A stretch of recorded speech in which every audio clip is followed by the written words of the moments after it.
அண்ணா சீரியலில் ரத்னா வெங்கடேஷ் வேண்டான்னு தாலியை கலட்டி மூஞ்சில் எரிஞ்சிட்றான். இந்த சூழ்நிலையில் என்ன நடக்குதுன்னு பார்க்கலாம் வாங்க.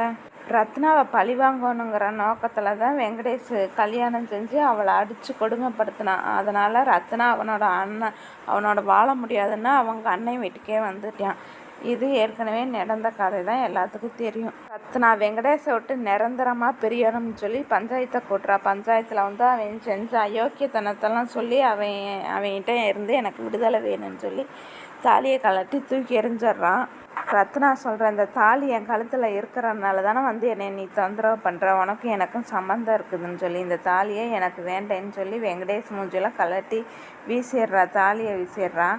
வெங்கடேஷ் வெக்கத்தில் கூட்டத்தில் இருக்கிறனால வெக்கத்தில் தலை குனிஞ்சு நிற்கிறான். சண்முகம் ரத்னாகிட்ட, இப்போ தான் நீ என் தங்கச்சி, நீ இப்போ தான் ஒரு நல்ல முடிவை எடுத்திருக்க அப்படின்னு ரத்னாவுக்கு ஆறுதலாக பேசி அவளை வீட்டுக்கு கூட்டிகிட்டு போகிறேன் ரத்னா. அடுத்த பக்கத்தில் வீராவும் இசைக்கியும் கோயிலுக்கு போயிருக்காங்க.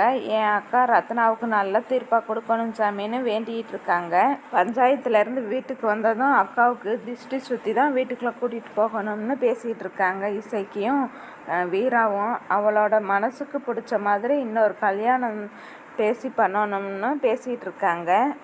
வெங்கடேஷோட அம்மாவும் அப்பாவும் வெங்கடேஷை கோயிலுக்கு கூட்டிகிட்டு வர்றாங்க. அங்கே, ஏண்டா நீ இவ்வளோ சோகமாக இருக்க, அவளே ஒரு பொண்ணே வேண்டேன்னு சொல்லிட்டு போகிறப்ப உனக்கு என்ன குறைச்சல், நான் ஒரு நல்ல பொண்ணாக பார்த்து உனக்கு கல்யாணம் பண்ணி வைக்கிறோம்னு பேசிட்டு அவனுக்கு ஆறுதலாக இருக்காங்க. வெங்கடேஷ் கோயில் குளத்தில் ரத்னா அவள் வேண்டான்னு சொல்லி தலை முழுகிட்டு இருக்கிறான்.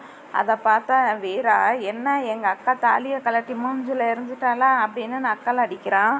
வெங்கடேஷ் சொல்கிறேன், உங்கள் அக்கா தாலியை கழட்டி போட்டால் என்ன, நீ இன்னும் கல்யாணம் ஆகாமல் தானே இருக்க அப்படின்னு சொல்லி வீரா கழுத்தில் தாலியை கட்ட வர்றேன். அதை பார்த்து அதிர்ச்சியான இசைக்கு அவனை பிடிச்சி தள்ளி விட்டுட்டு அவளை வீட்டுக்கு கூட்டிகிட்டு போகிறான்.